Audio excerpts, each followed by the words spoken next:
That time I got reincarnated as a true dragon by NautyManu. Chapter 58. The Epitome of Hypocrisy. While Anos and Lei were busy dealing with Melhais, Rimuru also had her hands full. At first she thought it was just Melhais doing all the planning, which is true for the most part. But when she did a scan on Sheila, she found something very disturbing. The spirit disease, which was known to be common in demon-spirit hybrids, is something the gods have a hand in. Even she didn't detect it at first, but when Bano Levin, the wall that made gods trapped in their realm, came near her, her body unintentionally omitted a bit of magic power the gods have. After finding this, Rimuru wasted no time and did a full scan on her body and source. At first she didn't detect any anomaly, but delving her senses deeper into the source, she found a curse casted on her. It was placed in her spirit side, so even Lei, who she suspected to be Kanon's reincarnation, wouldn't find it, as he had no experience in dealing with a source that is tied to a rumor. Theoretically speaking, demon-spirit hybrids should be considered superior to a normal demon or spirit. They don't need to rely heavily on their rumor like the spirits, or be limited to demon magic like demons. So Seal, what is your guess as to why they casted this curse on her? Rimuru asked Seal as she tried to stabilize Sheila's condition. Master, further analysis shows me that this is not a curse that targeted her specifically. This is a curse that is casted in every demon-spirit hybrid when they are born. When the necessary conditions are met, the curse will be activated. A curse that is casted on every hybrid who was born to a demon or spirit. That means the caster must have the authority to govern over birth. Sigh, I hope it isn't that fool Nosgalia, or I will cast another curse on him to burn his butt every hour. Rimuru thought with annoyance. If she hadn't agreed to not cause too much chaos in the world, she would kill that bastard for this. Seal, destroy that curse. If that isn't enough, use Turn Null to completely erase it from this world. Rimuru said after thinking about it for a moment. Although she can't hunt down this person, she can at least erase its trace from this world. Yes, master. Soon black smoke came out of Rimuru, which entered Sheila's body. The smoke directly went to attack her curse, completely curing her. But Seal didn't stop there. She used the connection the curse had to the world as a medium and destroyed the curses of every other person who was also infected. After all of this is done, she begins to completely erase the curse as a concept from this world. From now on, no god could cast this curse again. It is done, master. From now on there would no one who would be able to cast this curse on anyone. Hearing her answer, Rimuru noted. She then looked at Sheila, whose complexion was turning back to normal. Slowly she began to open her eyes. When she finally opened them, she saw Rimuru looking at her with a smile. Confused, she asked, "Excuse me, but where am I? Last thing I remember is saying some words to my son. Did I die?" Rimuru chuckled and answered, "No, you didn't. You are very much alive. My name is Rimuru, a friend of Lei. It's finally nice to meet you, Auntie." "Oh, a friend of my son. How lovely. I hope Lei isn't causing you guys too much trouble," she asked with a relaxed smile. Rimuru chuckled while answering, "Of course not, Auntie. He isn't that much different from Anos, so no problem." "Anos? Oh, isn't he the boy Lei lost to in a match? I must thank that boy for being my son's friend. You see, Rimuru, ever since Lei was with me, he never lost a match due to his skills being far better than his opponent. Because of this, he couldn't enjoy a good fight. But when he lost that day, he was so happy. Just like he was when he was kid. A kid who wanted to enjoy the art of swordsmanship while doing the impossible. Did you know he once sliced a pot with a kitchen knife?" Sheila began to reminisce about the memories she had with Lei in the past. Rimuru just smiled and listened to her. She never gets bored when she hears someone tell about their unforgettable moments. And she was glad that Lei chose her as his mother. Although she didn't know much about Kanon, she knew that his childhood was not better than what Anos has had in the past. So she is secretly glad for both of them. They earned it after all. Rimuru continued to listen to Sheila's stories until she felt the other dimension calming down. So she deduced that the fight was over. "Say, Auntie, it looked like the fight was over. Why don't we go back?" Sheila agreed. So Rimuru swiped her hand and made a space tear appear near her. Talking her hand, she guided Sheila out of this dimension. On the other side, they appeared in the battle arena. Looking around, Rimuru saw that time had stopped. Tisk, so they really had a hand in it, she thought with displeasure. To make sure Anos wouldn't get any help from the outside, they froze time. Gods are truly the epitome of hypocrisy.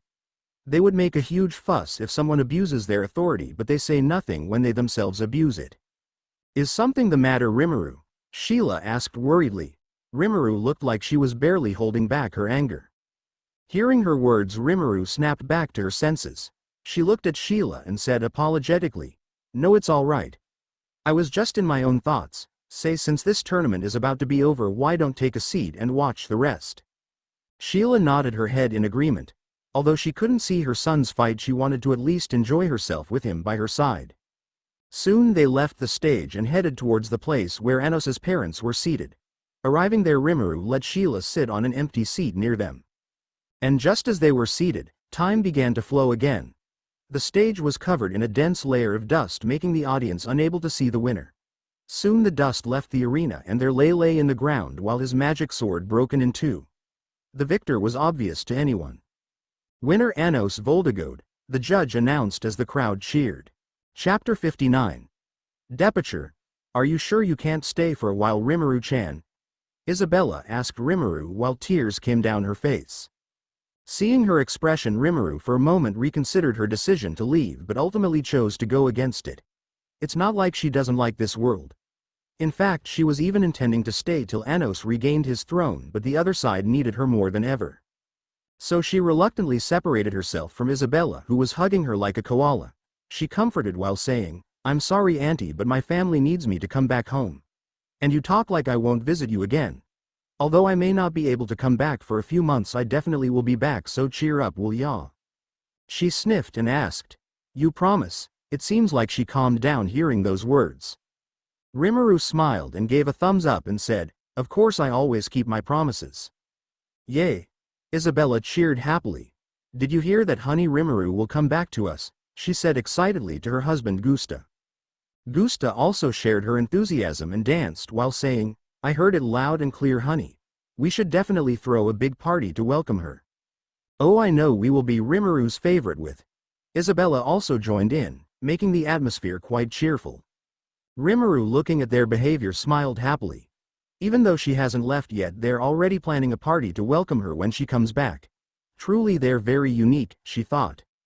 "Life would be quite boring without you, you know," Anos said after his parents went a little farther away to discuss their secret party. Rimuru looked at him with amusement and said, "You know that line should be said to a girl you have a crush on as a last-minute effort to make her stay." "Oh, is that so? Then I'll make sure to remember that. Who knows, maybe it will come in handy someday," Anos said with a bit of mischief in his voice. "You brat," Rimuru said in mock anger as she ruffled his hair. "Try not to chew more than you can digest. Or you might just end up in someone's basement." She laughed at her own joke. Anos didn't get it. Is there someone who could capture him and keep him under their thumb other than Rimuru? He threw her a questioned look which made her laugh even more. Finally he decided to drop the matter since he would be less likely to find an answer to this question. After her talk with Anos, Rimuru's attention turned to the rest of her friends who came to see her off. Even the Anos fan club girls came. She walked towards Sasha and hugged her without any warning, starting the girl.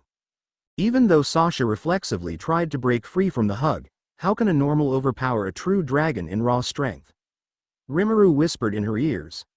"Don't tell Anos I told you this, but he was quite captivated by your performance at the tournament. So good luck making him realize your feelings." Hearing her words, Sasha froze. Her mind couldn't register what Rimuru said until she broke the hug. She wanted to ask for more details but didn't dare to. She could feel that her face isn't quite presentable, as she could feel the heat rushing to her face. And her mind is still daydreaming about what Rimuru's words imply. So she couldn't guarantee that some of her fantasies might slip out of her mouth. After Sasha, Rimuru gave every girl a hug.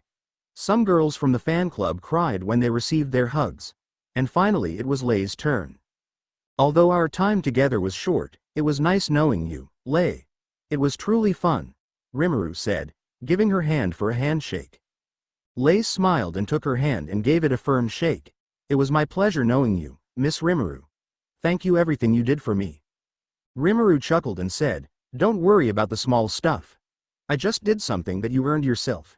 Hearing her words, Lei looked confused, but soon his confusion turned into shock when Rimuru whispered, "Try not to carry everyone's burden, Canon. You are allowed to live like everyone does, so don't take this chance to enjoy your second life."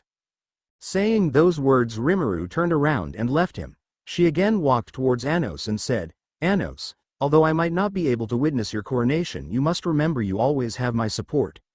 So whether it is to go to war or kill the gods, don't hesitate to do what you must and call me when you need someone to clean up your mess," she said with a cheeky smile.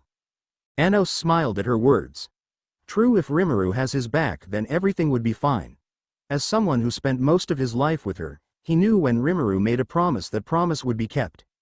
And he seriously doubted he would need her assistance since he is enough for most situations. "Well then guys, see you all later," Rimuru said as she spread her wings.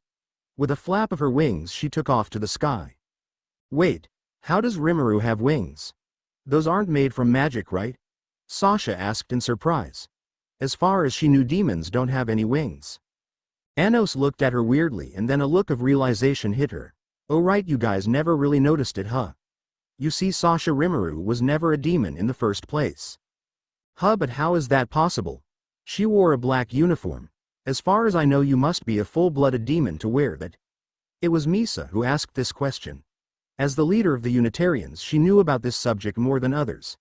Even the descendants of major noble houses can't wear the black uniform if they aren't pure-blooded, even if they were declared heir of the said family.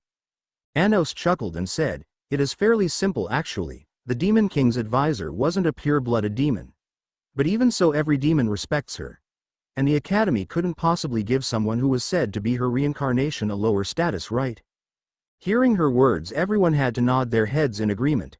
If the Academy actually gave Rimuru a white uniform, they would be saying that the Great Advisor is a commoner.